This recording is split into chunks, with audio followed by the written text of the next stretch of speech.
The rise of the ancient world. Egypt, Greece, and Rome. The civilizations that built us. Imagine standing at the base of the Great Pyramid of Giza. No cranes, no steel, no electricity. Just human hands, human minds, and an obsession with eternity. Now travel west to a small rocky peninsula jutting into the Mediterranean Sea, where philosophers invented democracy, theater, and the very idea of asking why. And then picture a single city built on 7 hills that would one day rule from Scotland to Syria. 3 civilizations, thousands of years, and every single one of them is still alive inside you, in your laws, your language, your calendar, even your calendar's name. This is the ancient world. Let's begin where civilization itself arguably begins, along the banks of the Nile River in northeast Africa. Around 3100 BCE, a king named Narmer unified the upper and lower kingdoms of Egypt under one crown. The Egyptians called their land Kemet, the Black Land, named after the rich, dark soil the Nile deposited every flood season. That flood was everything. It was life, it was death, it was the heartbeat of the entire civilization. And from that heartbeat grew something astonishing. The Egyptians built not just pyramids, but an entire universe of meaning. Their religion wasn't superstition, it was engineering. Every temple, every tomb, every painting had a function to guarantee the eternal survival of the soul. Consider the Great Pyramid of Giza, built around 2560 BCE for Pharaoh Khufu. It stands 146 meters tall. It contains over 2.3 million stone blocks, some weighing 80 tons, and it was aligned to true north with an accuracy of less than 1/10 of a degree, without GPS, without computers, without modern mathematics. How? Recent discoveries show organized labor forces, sophisticated ramp systems, and complex logistics networks. These weren't slaves. Egyptian records show they were paid workers, given food rations and medical care. Building the pyramid was an act of national pride. Egypt endured for over 3,000 years, longer than the gap between Julius Caesar and you watching this video right now. It survived invasions, saw dozens of dynasties rise and fall, and gave the world writing, medicine, advanced astronomy, and a concept that still matters today, Ma'at, the idea that truth, justice, and cosmic order are the foundation of a good society.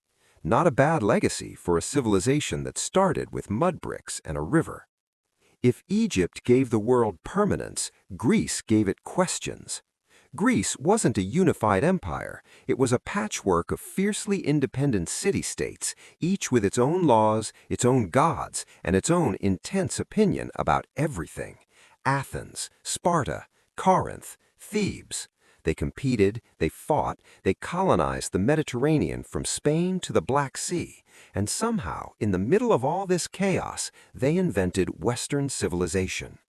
Around 508 BCE, an Athenian reformer named Cleisthenes restructured government so that ordinary male citizens, not just aristocrats, could vote on laws directly.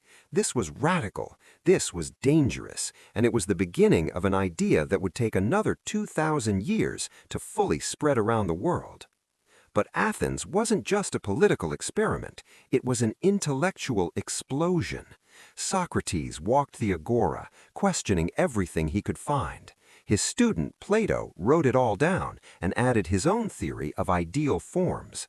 And Plato's student, Aristotle, categorized the entire known universe, biology, physics, politics, ethics, drama, and created the template for scientific thinking itself. Meanwhile, Greek engineers were building temples whose proportions still dazzle architects today. Greek playwrights were inventing the forms of tragedy and comedy that Shakespeare would borrow 2,000 years later. Hippocrates was separating medicine from religion and telling his students, observe the patient, not the priests. And then came 480 BCE, the year Greece almost didn't survive. The Persian Empire, the largest in the world at that time, launched a massive invasion under Xerxes I. 300 Spartans held the pass of Thermopylae just long enough for Greece to reorganize. The Athenian fleet, outnumbered, destroyed the Persian navy at Salamis. The Greeks won, and in winning, they bought themselves a golden age, of 50 years of art, philosophy, and architecture that became the cornerstone of Western culture. But nothing lasts. The city-states never stopped fighting each other. The Peloponnesian War between Athens and Sparta lasted 27 years and bled Greece dry. By 338 BCE, a king from the north had conquered them all, Philip of Macedon, whose son you've definitely heard of. Alexander the Great then carried Greek culture, its language, its philosophy, its art, from Egypt all the way to India, fusing it with the traditions of every land he crossed. Greece didn't fall, it exploded across the known world. And now, Rome.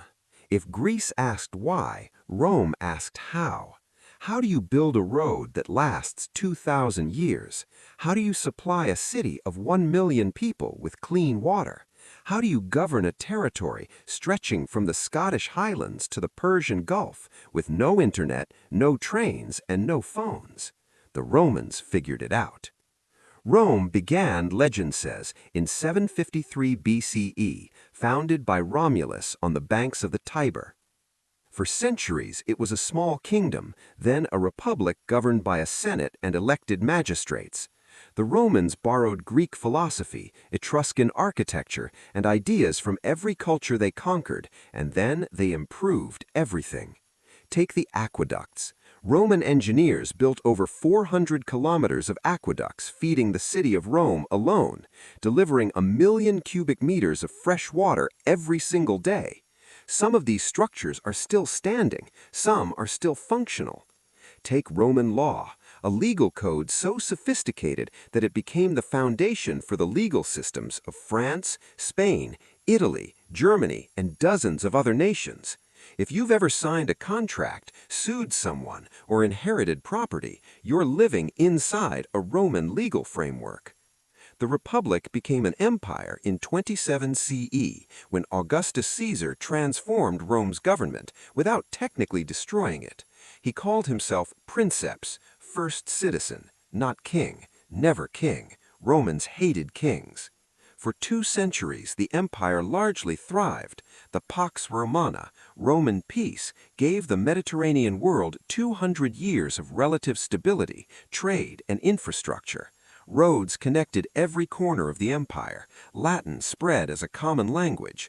Roman citizenship, eventually extended to all free people, created a sense of shared identity across dozens of cultures. And then it got complicated. By the 3rd century CE, the empire was fracturing under military pressure and political chaos, 50 emperors in 50 years at one point. By 476 CE, the Western Empire had fallen to Germanic tribes. But Rome didn't die. It transformed. The Eastern Empire, Byzantium, lasted another 1,000 years. The Catholic Church adopted Latin and Roman administration. The Renaissance, 1,000 years later, was essentially Europeans rediscovering Rome and saying, "We want to be that again." Rome never really ended. It just changed shape. 3 civilizations, 3 different answers to the same fundamental question: how do we build a world worth living in? Egypt said, build it for eternity, make it permanent, make it sacred. Greece said, question everything, debate it, let the best idea win. Rome said, organize it, engineer it, make it work for everyone. And here's what's remarkable. We didn't move past these civilizations, we built on top of them. Every courthouse with columns is quoting Greece, every legal document is echoing Rome, every museum with ancient artifacts is honoring Egypt's obsession with memory. History isn't the past, it's the foundation we're all still standing on.